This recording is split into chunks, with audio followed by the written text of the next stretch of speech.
네, 시에서 가장 많이 나오는 핵심적인 개념에 대한 이야기를 같이 나누도록 하겠습니다. 네, 가장 먼저 볼 개념은 구체적 형상화입니다. 구체적 형상화라는 것은 시인이 전달하고자 하는 추상적이고 관념적인 정서나 대상을 굉장히 구체적으로 표현하는 것을 이야기해요. 시를 통해서 어떤 특정한 영상, 이미지를 머릿속으로 구체적으로 그려볼 수 있다라고 하는 것, 이것이 구체적 형상화에 대한 이야기고요. 그 다음은 이미지, 심상입니다. 네, 굉장히 많이 나오는 개념이죠. 심상은 감각에 의해서 획득한 현상이 마음속에 재생되는 겁니다.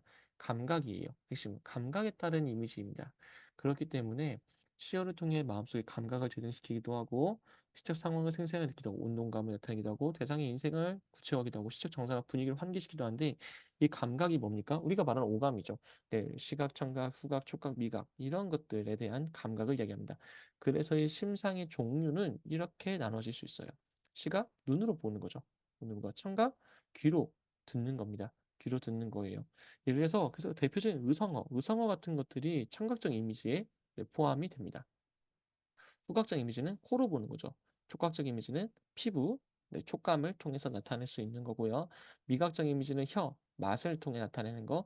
그리고 또는 복합적 감각이 있는데 복합적 이미지는요. 두 가지 이상의 감각을 동시에 나란히 늘어놓는 거고 공간과적 이미지가 또 있어요. 공간과적 이미지는 하나의 감각이 다른 종류의 감각으로 전이시켜 표현하는 것을 이야기합니다.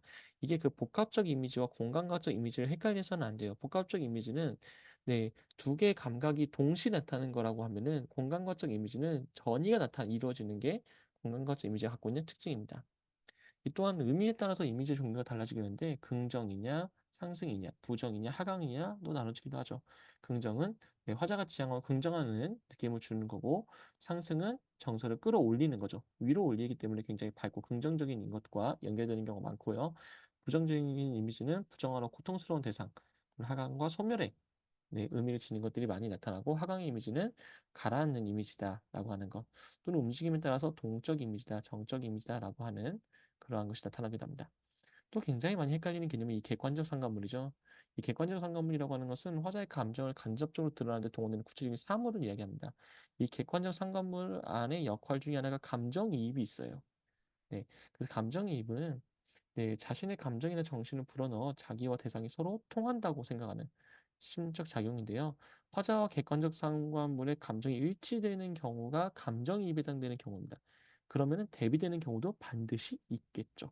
그리고 객관적 상관물이 감정을 환기하는 경우, 이런 매개체 역할을 하는 경우도 있습니다. 그래서 객관적 상관물은 반드시 감정이입을 하는가? 아닙니다. 라고 하는 거 꼭 참고해 주시기 바라고요. 그리고 비유법, 네, 좀 같이 살펴보잖아요. 비유법이라고 하는 거는 사물이나 관념을 직접 설명하지 않고 그와 유사한 다른 대상이 빗대어 표현하는 걸 이야기하는데 이것을 수능에서는 우의적 형상화라는 단어로 표현합니다. 우의적 형상화는 비유법과 같은 표현이다라고 보면 좋을 것 같아요. 그래서 이 원관념과 보조관념이 핵심적으로 나오는데요. 원관념은 표현하고자 하는 대상이고 보조관념은 빗대기에 사용한 대상이죠. 네, 종류를 좀 보면은 네, 많이 익히 들어서 알고 있을 만한 내용들입니다. 직유법, 뭐뭐처럼, 뭐뭐인듯, 뭐뭐 같이 하는 원관념과 보조관념을 직접적으로 연결하는 표현 방법이 있고요.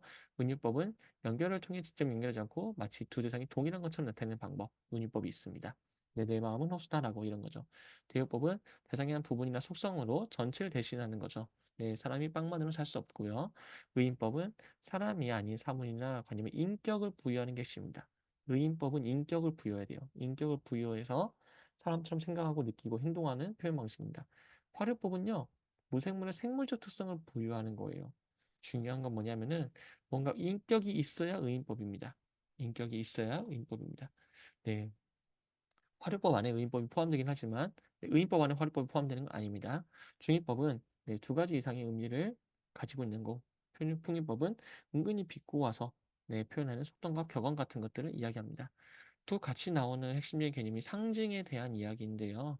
상징은 표현하고자 싶은 원관념을 숨기고 다른 사물로 대신해서 표현하는 건데 그 종류를 보면은 대개는 원형적 상징, 관습적 상징, 창조적 상징이 있습니다.